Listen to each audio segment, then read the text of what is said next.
This resulted to a fierce argument between Kanayo's mother and Mama Chika. And in the course of their arguments, Mama Chika insulted Kanayo's mother in the place that hurt her the most. Mama Chika said to Kanayo's mother that because she and her family were paupers and her son Kanayo was useless, is the reason why she does not know the importance of education and the need to build a school. However, in subsequent weeks, different and more people began to see Kanayo eat from the refuse dump. And like the two men who had first seen him, what came to their mind first was that Kanayo had ran mad. But then, they would see him later doing okay after leaving the refuse dump and completely normal and going about his business and normal activities. His parents and wife also got to see him for themselves one day, and the news went and spread far into the village as people talked about Kanayo, the wealthiest man and young philanthropist who was sane yet would not eat any healthy food but food from the refuse dump.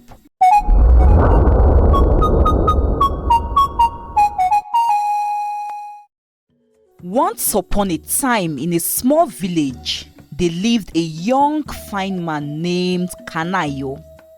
Kanayo was a very wealthy businessman who deals on the sale of luxury clothes and gold. He was very successful in his business. People from villages far and near came to patronize him. Whenever kings and dignitaries from various kingdoms and towns thought of purchasing gold jewelry and ornaments, they would go to Kanayo. He sold real pure gold which cost a lot of money, and so Kanayo made so much wealth and amassed so much fortune.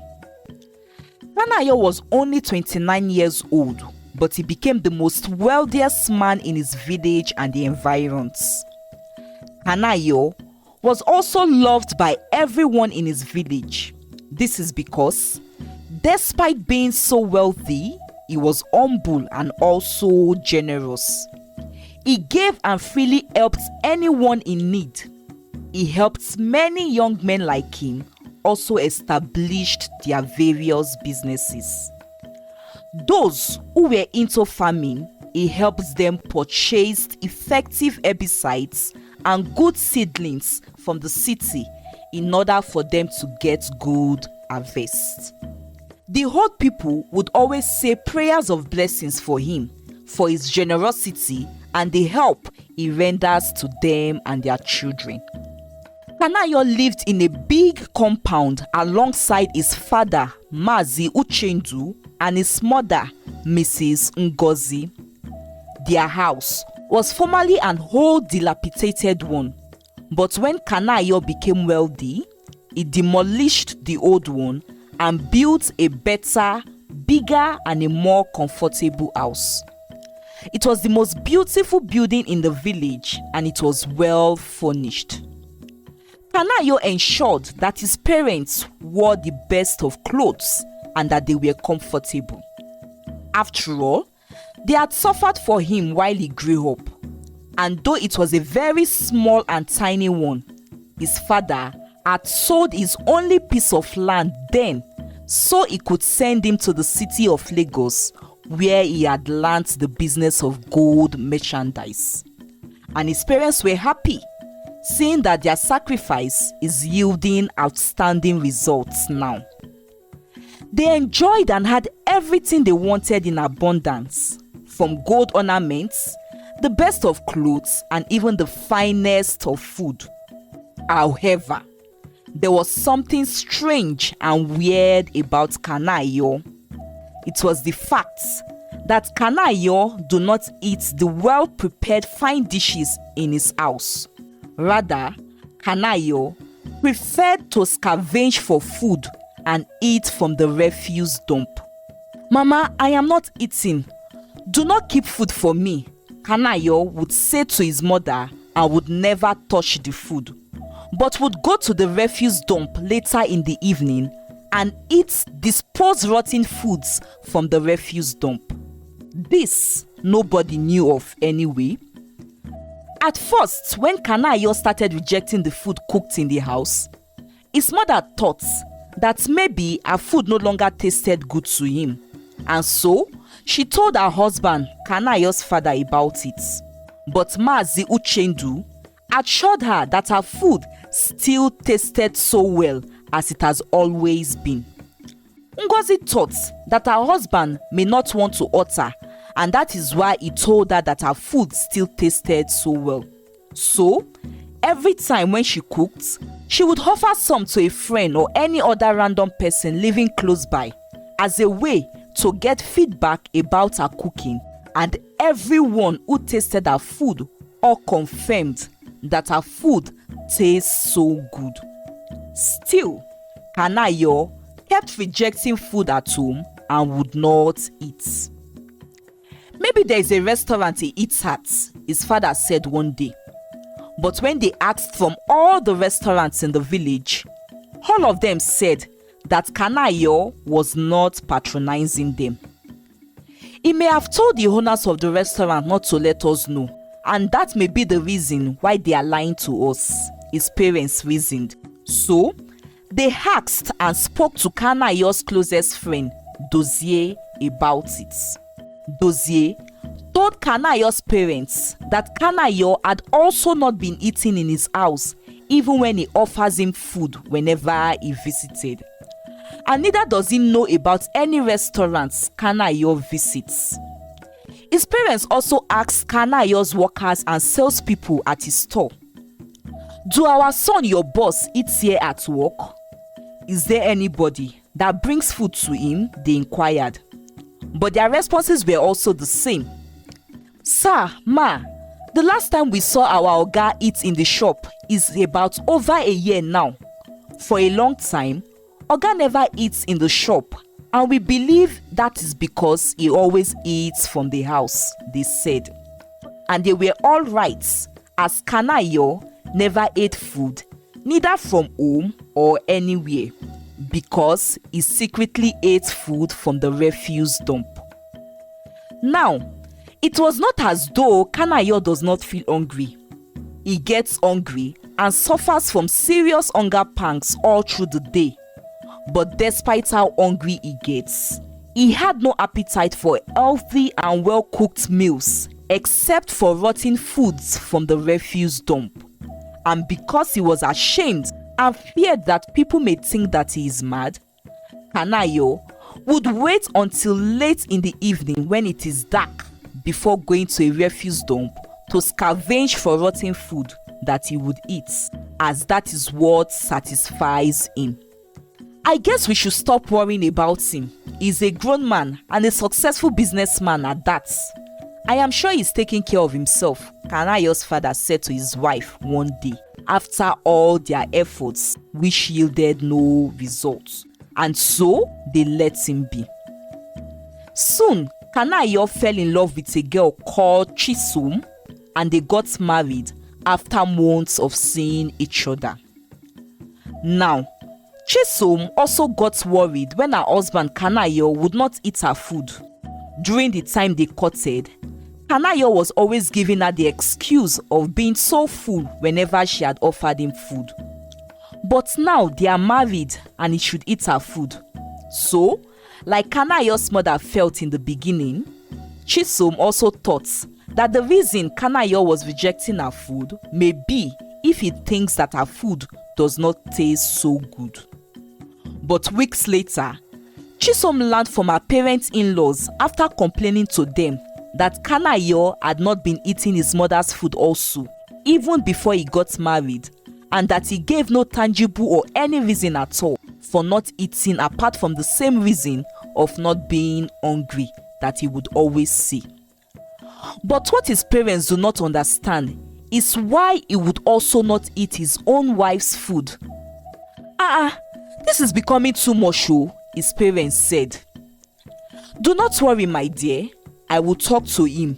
If he would reject his mother's food, we may understand, but not his wife's food," Mazi Uchendu said, assuring Chisom that he would handle the situation. Now, As time passed, Kanayo could no longer control his appetite and wait till it was dark to go eat from the refuse dump. So, at afternoon time every day, Kanayo would go to a refuse dump which is not anywhere around the main places in the village, but somewhere which people hardly pass by, and would eat from the refuse dump there. He did this for about a week, watching closely as he ate the rubbish he picked from the refuse, ensuring no one saw him as he was still ashamed. However, one day, two men passing by saw him before he could hide himself. The men were scared and thought that Kanayo had run mad, so they ran to inform his parents and his wife Chisom, who quickly followed them to the refuse dump where they had seen Kanayo. But before they got back, Kanayo had left the place. They ran immediately to his clothes store and found him in his store, normal and going about his usual business. Kanayo's parents and Chisom were angry at the two men for lying to them and to have dared to wish madness on their son, as they believed that the two men were wrong about what they had seen, saying that Kanayo was okay and normal in his shop, and also when he returned home that evening and the days that followed. However, in subsequent weeks, different and more people began to see Kanayo eat from the refuse dump, and like the two men who had first seen him, what came to their mind first was that Kanayo had ran mad. But then, they would see him later doing okay after leaving the refuse dump and completely normal and going about his business and normal activities. His parents and wife also got to see him for themselves one day, and the news went and spread far into the village as people talked about Kanayo, the wealthiest man and young philanthropist who was sane yet would not eat any healthy food but food from the refuse dump. Also, Kanayo no longer eats to eat at the refuse dump again. He ate openly and at whatever time of the day he so desires. Why should I be ashamed anymore? After all, everyone now knows, he said. When he is asked, he would say that he has no appetite for any healthy food given to him, but only loves and wants to eat from the refuse dump. Rumors started flying that Kanayo may be a ritualist who had to do what he does to remain wealthy, and so many people in the village stopped accepting any form of help or philanthropic deed from him. Chisom became ashamed to go out as she was labeled the wife of a ritualist who ate from the refuse dump. But none of this bothered Kanayo. You all should mind your business. I am an adult and should be allowed to do and eat whatever I desire and choose to eat. He would snap if anyone tries to stop him or they try to reason with him. One day, Kanayo's father, who could no longer bear the shame and watch his son continue to eat from the refuse dump, visited a powerful man of God whom he was introduced to by an old friend. After praying with him, the pastor asked Mazi Uchendu that he be allowed to come pray in their home and for his son Kanayo. Mazi Uchendu accepted and the pastor followed him home. Whilst in the middle of praying fervently, Ngozi, Kanayo's mother, started screaming and confessed that she was responsible for making her son eat from the refuse dump. What had happened was that one day, Ngozi was in the gathering of the women in the village. A councillor from their village's local government secretariat had informed them that a state assembly member wanted to do a community project in the village that would benefit the women and the children of the village. The women were given the opportunity to collectively agree on the particular project that they wanted. So, they had a meeting to deliberate and make a decision. During the course of the meeting, An argument ensued between Kanayo's mother and a woman known as Mama Chika. Kanayo's mother and few women had suggested that a health center be built, while some other group amongst the women and Mama Chika had suggested that a school be built instead. This resulted to a fierce argument between Kanayo's mother and Mama Chika. And in the course of their arguments, Mama Chika insulted Kanayo's mother in the place that hurt her the most. Mama Chika said to Kanayo's mother that because she and her family were paupers and her son Kanayo was useless, is the reason why she does not know the importance of education and the need to build a school.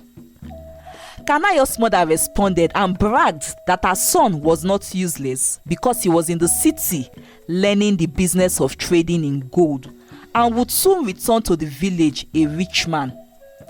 And Mama Chika responded that it would all be in Kanayo's mother's dream because their family is cursed with poverty, which would hinder Kanayo from succeeding at the trade he is learning. Kanayo's mother returned home, hurt by Mama Chika's words, and for days she pondered on those words. In order to prove Mama Chika wrong, and now having the desire to be rich at all costs, Ngozi visited a juju doctor who helped her make her son become wealthy suddenly. At that time, Kanayo was in the city of Lagos and had been learning the business of luxury clothing and gold ornaments for about 4 years. He was supposed to serve his master and learn the business for a period of 7 years. But the magic spell from the juju doctor made his master release him before it was time. Kanayo returned back to the village with the little money his master gave to him as a reward. And within the period of 6 months after he returned to set up his own business, Kanayo made so much money and became the wealthiest man in the village. However, the juju doctor had told Kanayo's mother that, as part of what must be a ritual process, her son would begin to do something unnatural from the 18th month after he starts making money. She was not told what the unnatural thing would be. So at first, when Kanayo began rejecting meals at home, she reasoned that that was the unnatural thing the juju doctor had warned her about, and thought that it was only just about him not eating at home alone, and also stopped worrying, especially when her son still looked healthy despite not eating any food. But she became shattered when she found out later that he was eating from the refuse dump. She realized that Kanayo was acting under the influence of the strong dark spell of the juju doctor that made him desire only rotten things and waste from the refuse dump. And when she visited the juju doctor to beg him to make the spell on her son stop, the juju doctor said there was no redemption for her son. Ngozi cried and pleaded for forgiveness from her son and her husband after her confession. I didn't want Mama Chika's words to come true, so I thought to act fast, she said whilst crying. The pastor prayed for Kanayo and he got liberated from the evil spell which made him hunger and ate from the refuse dump. However, because the wealth he had amassed was from the devil, he lost everything and had to start again from scratch. Though Ngozi kept begging for her husband and her son's forgiveness, they never forgave her and stayed away from her even till her death. The end. What do you think about this story? Was Kanayo wrong not to have forgiven his mother? I would love to know. Please leave a comment. Thank you for watching and see you in our next video. Bye.